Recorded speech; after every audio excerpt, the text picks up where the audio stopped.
Welcome back, and as we come into the final session of Classics 391, before we break away into our final exam session, we have to now finally introduce our last of the four playwrights, Plautus. It's really amazing to see that we are nearing the end of our wonderful, fantastic journey through ancient Greek and Roman comedy, and I'm very glad that you have been able to stick with me all through it. So we now finally come to, indeed, this final playwright, Plautus. So please, let's have you pause the video once again and go to Sakai Resources, and please locate handout number 4, the last of the 4 handouts, which is on Plautus.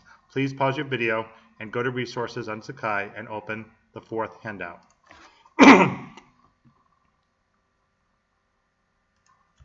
Okay, do you have that handout open? Superb. Okay, so I'm going to cover Plautus on the handout, and then there are some things to say here about stock characters to put some a final bit of perspective on both Greek New Comedy and Roman Comedy to tie it all together, because there are some elements of these that you can also see in some of the earlier plays that we read as well. So this will be the last thing that we'll discuss before we finally move away to our final exam. Okay, so let's get into Plautus. Now, once again, we have a character with a Roman name. That's given to you an A on the first page of your handout. Notice that it's Titus Macius Plautus. That name Macius is a little bit suspicious because, first of all, there is no other record anywhere in Roman prosopography of the name Macius, even though there is fairly frequent the name Accius. So it is thought that possibly Macius is a distortion of Accius. It could have been possibly by accident, but there's also another possibility that Macius, with the Middle Comedy, was the comic name. It's based on the comic name Maccus that's given to all those titles of plays in Middle Comedy, like Maccus the Clown, Maccus the Cook, Maccus the Fool, and so forth. So it could very well be that Macius might have been jokingly done as an alteration of Plautus's real name in order to make a pun on the fact that he was a comic playwright. And of course, there probably were elements of Middle Comedy that show up in Plautus's plays. It's hard to know because we don't have Middle Comedy surviving that well.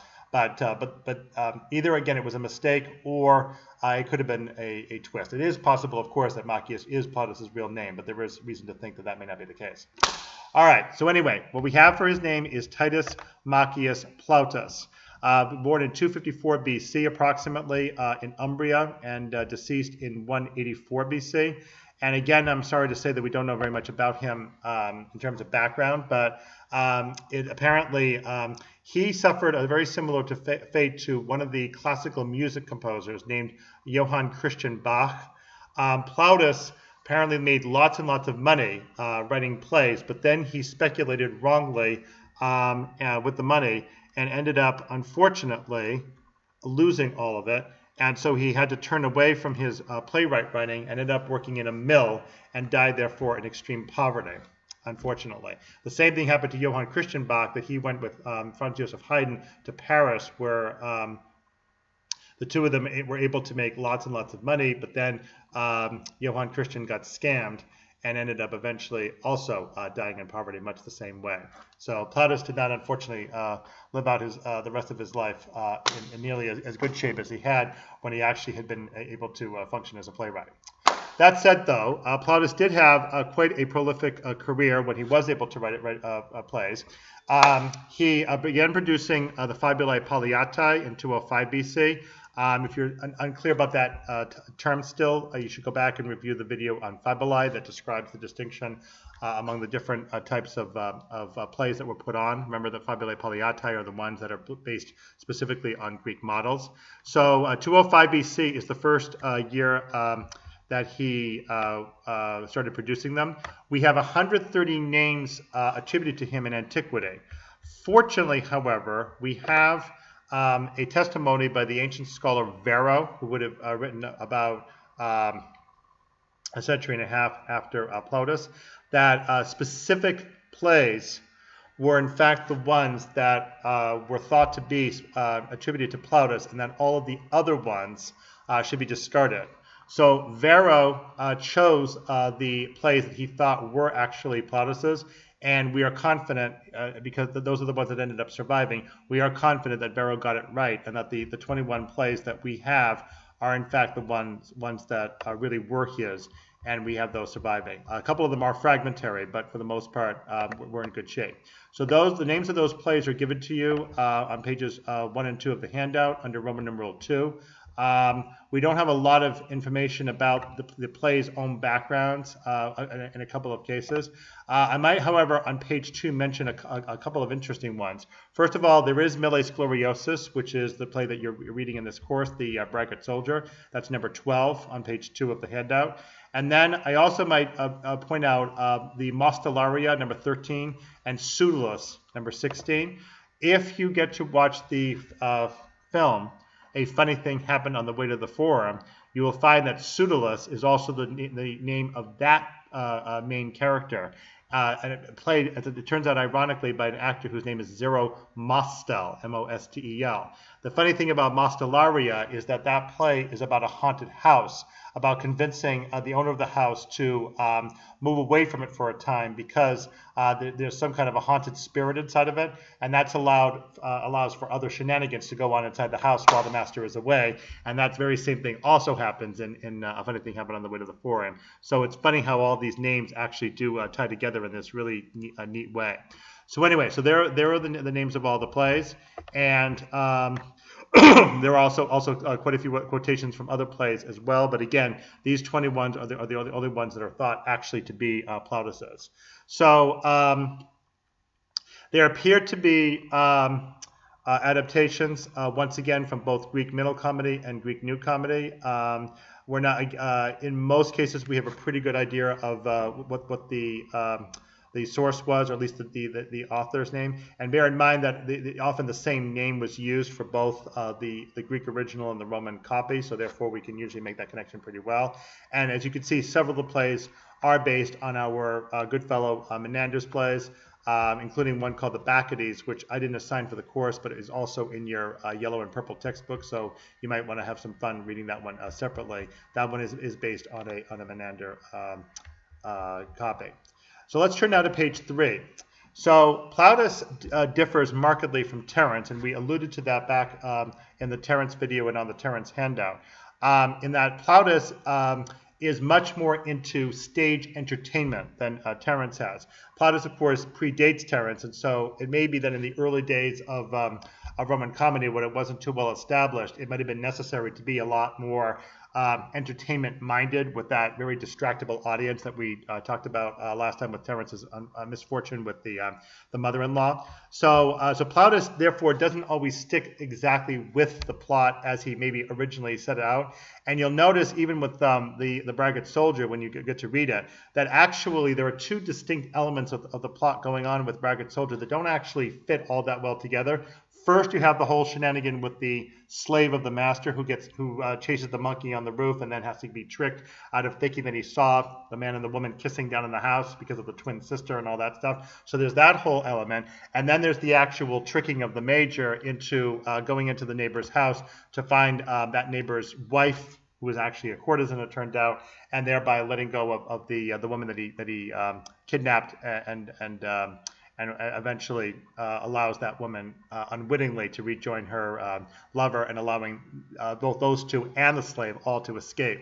So those two elements of the play are a little bit disjointed, and it could be that, again, a lot of those shtick elements in both of those sections of the play might have been what the play was really about for Plautus, because you'll notice that there's the early section in the play where Dexter is trying to think through what exactly he should do, and he's going through all these twists and turns, and he smiles and he scratches his head and all that kind of stuff, and so the old man is commenting about all that, and that might have been kind of a shtick-like moment for the audience to kind of get them engaged and amused.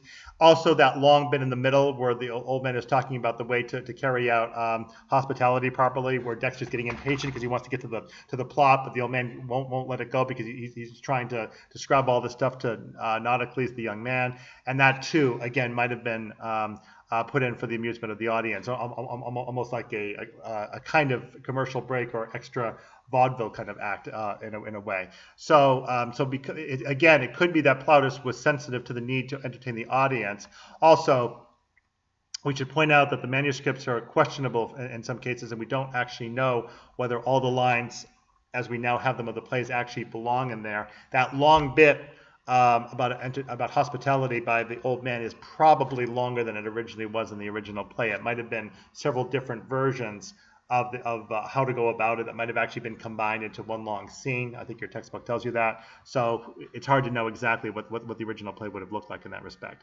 But in any event, the need for entertainment was apparently uppermost in Plautus's mind, and it's clear that he meant it to be something where the audience would engage in what he was trying to do in terms of fun and games, and not necessarily worrying so much about how the plot actually went. But that said, he did nonetheless have a plot, even though he does do a lot of exuberance with it. Since he is relying on all these fun and games, though, he is going to be relying quite a bit more on stock characters, and we're actually going to talk about this separately as a sum up for what you've been reading in the course. So the stock characters really are important for Plautus because since he does have to play a lot of these extra games during the play, he's got to also make sure that the plot is relatively identifiable, I suspect, and so that may be why he's relying on the stock characters again for the amusement of the audience. As part of that, also, that's where the cantica come in. So the Plautus will more frequently have the sung parts coming in, like the long bit with the old man and the hospitality, as a way of probably entertainment, and also maybe again showcasing the talent of a specific actor, but also a way of just changing things around and making things more immediate and spontaneous with his audience instead of trying to just follow a narrative from one step to the next. So assessment of Plautus is really quite excellent. The fact that he was able to vary the plots quite a bit is again, as with Terence and even Menander, is really quite impressive given their sometimes rather static nature. Plautus is really very effective at taking the Roman audience off into a very spirited Greek world of his own making. So there's even almost a little bit of a Birds-like quality with that, where the idea of lifting one's mind out of the mundane world around you, off into this fantasy world where you just imagine all these slaves and masters and young women all cavorting about, trying to solve whatever their various issue is, and that often is quite successful. Probably what really distinguished Plautus's plays most of all, however, were the cantica, the sung parts, because that is not something that we see very much at all in Greek New Comedy. So his ability to make that a virtuoso part of his plays, and again, a way of showcasing the talent of an author, punctuating the plot with a breakaway moment of that nature, is definitely where Plautus was especially innovative and without question one of the most successful and distinctive Roman playwrights there were. Both Plautus and Terence's plays were highly regarded. In fact, Plautus and Terence are the only two Roman comedy playwrights whose works survive at all. We have quite a few fragments of other Roman comic playwrights of the day, but these are the only two who, in fact, have works that survive completely intact. Okay, so we at this point are approaching the end of the course, and I'm definitely going to look forward to seeing how well you've been able to keep your sense of humor all consistent all through the course, and are going to be able to apply that to the final exam. So in this final session of the course, we're going to start getting you ready for the final exam. See you next video.